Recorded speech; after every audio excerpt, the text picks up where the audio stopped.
So this is take two because I messed up the first video and the actual unboxing, and the best thing about unboxings is there's no actual redos. I mean, they're open.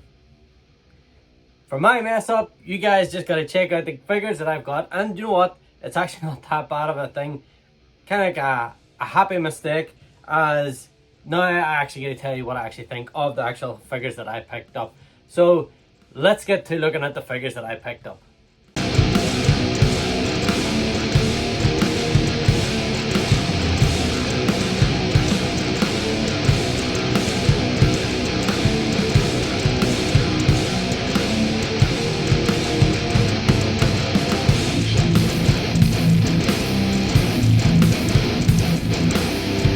What's up YouTube? I'm Alpha Prime and welcome back to the channel. And as I said in the intro, messed up the unboxing video. It just... these things happen. That's what happens. Usually it's just me messing up my actual words on the actual thing, but the whole thing's absolutely completely bonkers. Just absolutely messed up. So, the figures that I got this week in an unboxing. First one up here is Gears, and beautiful. I'm really happy that we're finally completing out the actual sort of G1-ish characters, and Gears is just another great addition. Just remember guys that the flap is in the back of the box. It comes packaged without this actually connected, but that is a lovely attention to detail. The figure itself is absolutely beautiful. I mean, he's got a bit of a backpack, but I mean, look at that. That is absolutely fantastic. Absolutely love it. Next up, these next two are really like nostalgia sort of things for me. So next up is the Cybertron Starscream, and it comes with the actual planet key.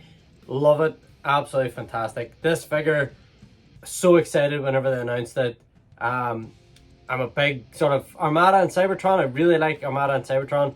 Energon, hit and miss, but I mean, to me there's still worse series out there than Energon, but it's still, I mean, it came between Armada and Cybertron. I think it just sort of ended up with a bad deal. The Cybertron Starscream mold is absolutely amazing. I love this. Great figure to flip back and forth, and really enjoying it. Just, I mean, weapon storage down there. I mean, that is really cool, and there's no as you can look around it, like there's no waffles, there's no nothing. Even when the legs, I mean, these flaps here go into the backs of the legs, just covers it all up. This is the way the figure should be done. Absolutely amazing. I mean, he's even got the flip out swords. Yes, they're not activated by the key, but it lets them be a bit more streamlined. This is brilliant. Next up then, another big favourite of mine from Beast Wars. Was absolutely excited once they announced it, that they were actually doing this character. And that is Beast Wars Silverbolt. And this figure is amazing. I mean, just look at that head sculpt, and I'm going the opposite way from the camera, of course. But that is just absolutely amazing. Silverbolt and Dinobot were my two favourite Beast Wars characters growing up. And I was born late 80s, so Beast Wars was the main thing that was sort of on TVs at that point for me, so I really got into Beast Wars, but I still really enjoyed G1 as well. So I'm sort of that era where Beast Wars was on, Beast Wars figures were on the shelves. That's what got me started pretty much into Transformers, although in my early years, my cousin had a lot of the G1 toys and I played with a lot of them. Speaking of which, one of the main toys that I would have played with when I was at my cousin's was Power Master Optimus Prime, and they've just announced a Masterpiece version, so that's hitting a lot of nostalgia fees for me. Looking forward to it, can't wait. Obviously we'll have to see what the price is, because it might be a little out of my price range, so, but even just to know that they're actually going down that route, just to know that they're going down that road of actual Japanese characters. I know they've done Star Saber and stuff, but they haven't really went into much of the Japanese, and I think it's because they're coming to the end of sort of the G1, a lot of G1 characters and stuff, and they probably just want to revive it. And he's an Optimus Prime, Power Master Optimus. I know he's Jinrai, which has nothing to do with Optimus Prime in the Japanese series. in the Master Force. But to everybody else, he just looks like Optimus Prime, so that is going to sell, and I can see why they've done it for the 40 years. So enough of me rambling on. The final figure that I picked up, G1 Sandstorm. Now I know it comes with the G1 toy head, but the figure itself is just absolutely amazing. One of the biggest things is the chest tabbing in. As you can see here, when you push it, it just wants to push itself back out again. I've seen a few people mentioning it, so it is just a common thing, but it doesn't really affect the actual figure. Like, it's not like it falls out or anything like that there. Like, it actually stays fairly well in place, so that's not a big deal for me. This guy really needed an updated version. You can see just there the Thrillin' 30 Sandstorm. That's sort of like the only other real incarnation, I think, that we've had of actual Sandstorm himself. I know there's the G2 Seeker Sandstorm. Don't really count that as this character, but since actually G1 figure, this is the first one we've got that actually is fairly close. Not perfect, but that helicopter mode looks absolutely fantastic, and it's a great figure. Definitely, if you're on the fence to picking this up, pick them up. So that's it with my pickups today. I just want to show you now, while I have them all sort of sitting here with me, but I got Wheeljack into his vehicle mode, the Origins Wheeljack, and this is a thing of beauty. Whoever thought we would have got, you know, the vehicle modes? Yes, the robot modes suffer for the actual alt mode, with a lot of stuff hanging off them.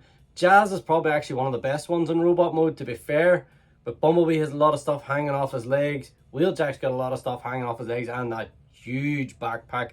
But this is definitely, I remember watching at my cousin's house, watching the first episodes of Transformers on VHS, and I'm sure a lot of people nowadays probably don't even remember what VHS is, but he had the, you know, the original sort of stuff on video, and I loved watching this here episode.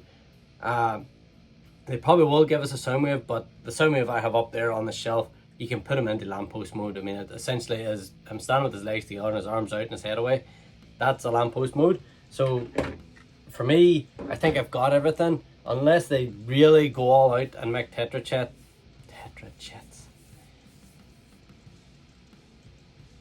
Don't you just love it when your mouth just stops working? Your brain just sort of goes, ha, you're on your own in this one.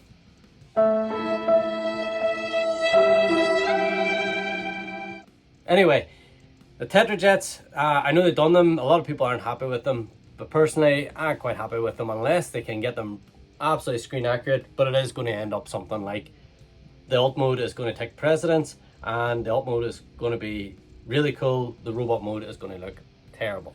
So that's it for the pickups. I know it's not as good as actually opening boxes and stuff, but these things happen. That's the way it goes. That's life. We just have to keep going and always try to stay positive. I mean, that's the main thing. Just enjoy what you're doing. So my question to you guys is what guys did you pick up? Did you pick up any of the characters that I have? Are you enjoying the Rock Lords things? It's not for me, but I still see a lot of people really enjoying those. Being the boring person I am, I would like them actually to transform into rocks. Even if they would have had like a triple change thing or something where you could have put them into a rock mode, I'm sure someone's going to come up with a fan-made version of it, which is really, really cool. But it saves me a bit of money, and I'm just picking up here and there the figures that I really like. So let me know in the comment section below what figures you're picking up. Have you pre-ordered G1 Swoop? I was really, really stoked whenever I seen that announcement, and I couldn't wait to get the pre-order in. So I think it's coming out around August, September, so it'll wait just in time for my birthday. And I think I'm near enough got a Dinobot for most of my birthdays for the last number of years, and it'll just be great to finish off that set. As everyone knows, I'm a massive Dinobot fan. Grimlock is my #1 character, but it's just nice to have a Dinobot set. Like, so those are absolutely amazing. Cannot wait to complete Swoop. I know he's not everyone's cup of tea. He is pretty chunky and stuff, but it is really hard to actually do that in a figure, because in TV, I mean, they can just mass shift, and you're not going to get that with a figure. So for me, he looks awesome. He I believe he comes with a Grimlock sword, which is even better. I mean, now Grimlock will have a sword. And it's all good in my books. I know a lot of people were expecting him to come with all the weapons that were missing for all the Dinobots, but maybe he does. Maybe they just haven't showed that off yet. Who knows? But G1 Swoop finally announced, and I cannot wait to pick him up and get a mess about with him. And that's it for today's episode, guys. I hope you enjoyed it. Definitely sorry for the whole mess up of the video, but I hope you enjoyed this video anyway. It was great just getting my thoughts out there and chatting with you guys. Let me know in the comment section below how you feel about the characters coming out. Are you happy with G1 Swoop? What do you think of him? Are you picking him up? Have you pre-ordered him? I believe he's selling out fairly quick, and that was to be expected. So until next time, guys, stay awesome.